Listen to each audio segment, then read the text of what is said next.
Yeah, we have with us great personality in chess, Peter Heine Nielsen, the second of Magnus. It's great to see you at Norway Chess. Thanks a lot. Thanks for asking me.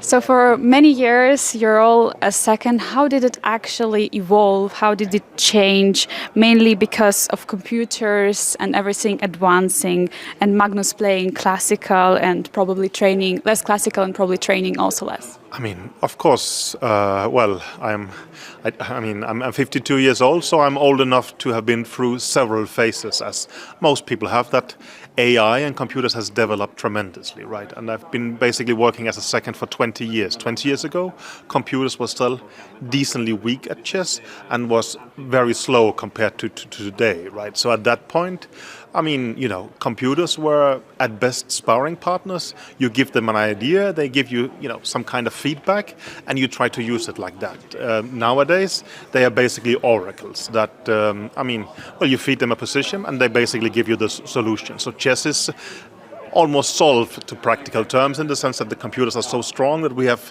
stopped doubting their evaluation. So it's been a huge change, but also extremely interesting. So, I'm not complaining. I've been allowed to be through all these phases. But you're very right that comparing 2010 to 2025 in terms of the influence of computer, they were always very influential, but in very different ways. And follow-up question, especially about the opening, and basically this question could be asked every year now. How do you see current state of the series now? Because after years of Berlins and Petrov and Semitarish, now players from new generation, they're willing to have more risk and bring more new ideas. Well, they are, but they are also forced to it. I mean, the problem is that if both players just play the computer lines, we don't get any kind of interesting games. So I think you have young, confident players who is trying, new styles, and they are trying to play something that's very risky. I think Daniel Dubov said in some podcast recently that the time where you can play good openings is over. I mean, if we are playing by the classical good principles, that's probably still are very relevant. That was discovered way back. The opponents know how to react to it. So nowadays, we're all trying to look for some quirky ideas that we have looked at with the computer and the opponent hasn't. So surprise factor has really gone up in value. But also, you saw some of the young players. I think in the candidates tournament, Pragnananda was playing some pawn sacrifice with white against Gukesh. And although he lost, he had an interesting position. But the computer is saying black is better. I was spending quite some time just to understand, is he a better analyst than me, or is he taking more risks? And my feeling is that he was willing to play something that's actually objectively worse. And I think people are starting to, judge that, well, we have the white pieces, what are we going to do about it? Normally, you would play something risk-free. But that doesn't work anymore. Some of the young, bravest players are doing like that. But it also has, a downside in a way. But I think generally, if one chess player wants to spoil, it is possible these days. But when you have two chess players who wants to fight, well, you can easily get some very interesting games.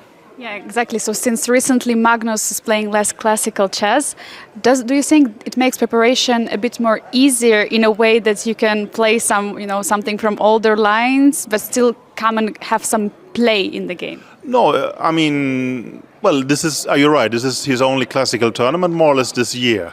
Online is a different entity. There you can see that we take a lot of risk. I think he even said in some interview that he was drawing lots, which first move to play. So there you can really use surprise value and bluff to a different extent. In classical chess, it's more difficult, right? You surprise them, but they have 90 or 120 minutes to react and such, and you have to dosage your risk a bit more. Well, as I mentioned, Pragnananda seems to think you can actually take considerable risk, but Magnus is perhaps an older generation, a little bit more cautious. But I think he enjoys rapid chess more because it's a chance to show his, I think skill gets easier rewarded. Here, it's quite difficult to win, although, to be fair, in this tournament he had a couple of wins and really a lot of chances to win more games. But I think you're saying it correctly, that Magnus really prefers freestyle chess and he prefers rapid and blitz because he thinks that it gives a bigger advantage to the more skillful player, which is how it should be. So throughout all the years, which three things you would think you learned from helping out Magnus in chess or outside of chess? It's a tough question to get. I think, well, I've been lucky to work with like two geniuses who was clearly the best player at that time. I mean, I got into working with them at a point where they were the best players in time. So for me, I mean, you know, many football coaches talks about their philosophies and so on. I work for individuals who are the best in the world. I mean, I have learned that you have to adapt to them, and that basically they're the best players in the world for a reason. While you might not be able to understand what their strategies or opening choices, you might not disagree with them. It works better when you go along with what they want rather than you trying to change people. I mean, most coaches, and I think quite reasonably, are trying to change things with their players. But I think when you work with the absolute elite, that doesn't really work. So that maybe took me some time to adapt to. So that was very interesting. But of course, well, I've learned a lot about World Championship match preparation, but that's very specific in a way. But also, as you said, I had to adapt to a lot of things because when I started out, computers were still somewhat weak, while now they are not. And to be honest, it's very difficult to adapt to because when you have successes, some successes early in your career, you really want to repeat the strategy. And I have to admit, it was difficult to not keep doing the same strategies we were doing with Anand when the computers was like this much later in life. So, well, I'm trying to learn, but it is not that easy when you get to my age. You were mentioning currently this tournament, the only basically classical event Magnus is playing in. Do you think how special it is because of the clash of the generation or also clashes of styles and ideas between players? It's a bit the same, but you're right. Well, first of all, it's just the best chess players in the world, right? I think top 5 from the rating list is here, and well, they were probably aiming for top 6, but well, you know, you cannot plan that well ahead. But yeah, it's very interesting. I mean, you can see the two young Indian players are very combative. So is Karana and Magnus, and you know, Magnus is the best, so he's also combative by nature. He always he's always playing a weaker opponent, right?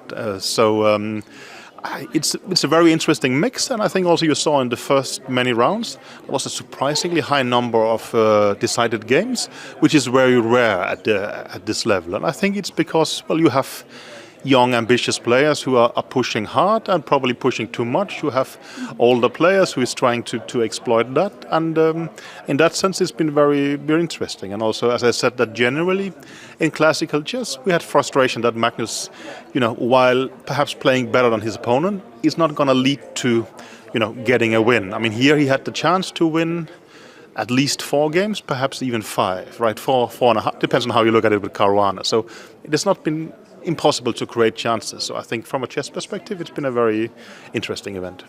Talking about the recent painful loss, how do you manage to handle working with someone who is expected to win all the time, and how do you help him to go through the tough times? Well, it's a luxury, right? That, I mean, well, yes, he's expected to win all the time, which means there will be a lot of successes, and of course, when it don't go well, it's a bit painful, but also, I mean, well, Magnus is somewhat late in his career. He's already been, you know, named the greatest player of all time. This gives some freedom, and we don't expect to win every event. But of course, yesterday was, I mean, I don't recall something similar in his career. It was a game that flipped from an easily winning ending to actually losing in 5-10 minutes. And of course, well, that's tough. I mean, I think generally you try not to talk too much about it. I mean, what is there to say? We both understand what happened, and I understand it's tough for Magnus, and I also understand that, well, I can tell him I feel sorry for him, but it's not really going to help him feel better in that sense. So we played some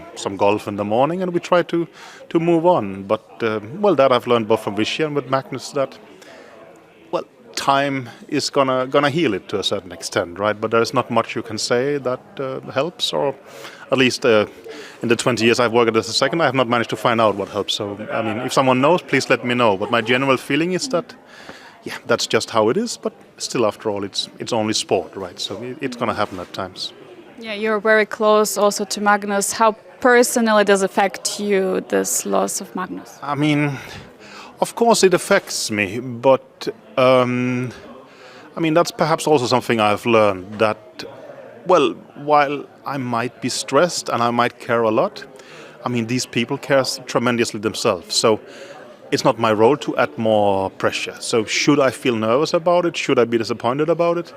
It's very important that they don't know. I mean, what how upset I am when I'm not with them is my own problem. But generally, you have to be a stabilizing factor. And also, well, when you're number one in the world, you're obviously good and you are very ambitious. So someone else trying to, it's not going to help if I feel upset, right? I mean, he's obviously upset at himself. Everybody can see that. And that is how it should be. But your surroundings shouldn't be it. So you will try to be as stable as possible. And that I consider a huge part of the job. So I try my best.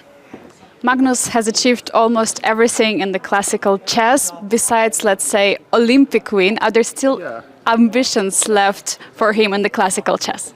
I mean, well, you're right, Olympic win, but that's a team event where you cannot really choose your team. Or, well, okay, maybe United States disagree on that, right? But, I mean, he wants to play for Norway, and I think the consequence is that an Olympic goal is probably not in sight. But I was about to correct you. You said he has won almost everything.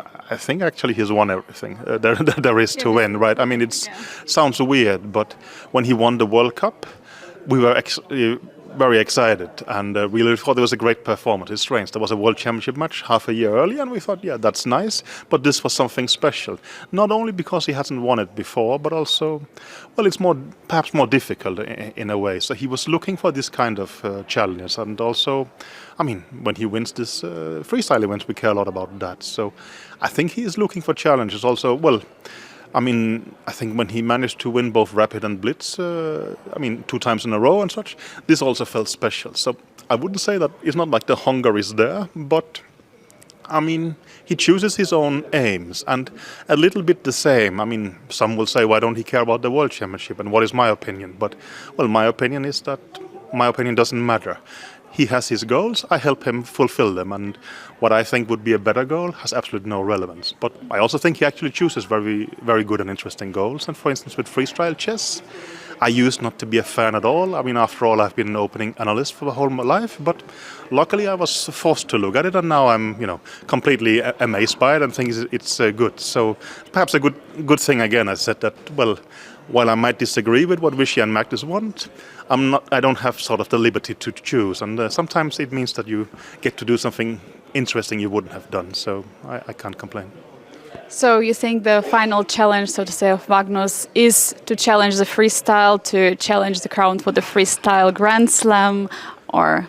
I don't know if there is any kind of final challenge, right? I think the final challenge is to, well, keep enjoying playing chess and showing you from your best ways, right? I mean,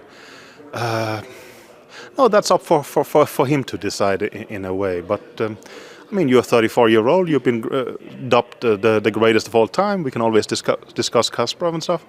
I mean, if you stop it here, it's fine. But he seems to be enjoying playing a lot of events, and that's great. I mean, we are going to Las Vegas and for the freestyle tournament and such. I mean, so no, that is interesting. But I mean, I don't look at it as like, there is nothing he has to do anymore, right? And then you can play more freely. But, well, as you saw yesterday, even if you can play more freely, losing is not fun. And that's also how it should be. If losing starts not mattering, probably you're not the right place either, right? Peter, thank you so much for all your time, for all the questions, for the answers, very instructive. And we wish best of luck to Magnus. And maybe we'll see some revenge after this Go Catch game. Yeah, maybe. Well, we will see. Okay, thanks a lot. You're welcome. Bye-bye.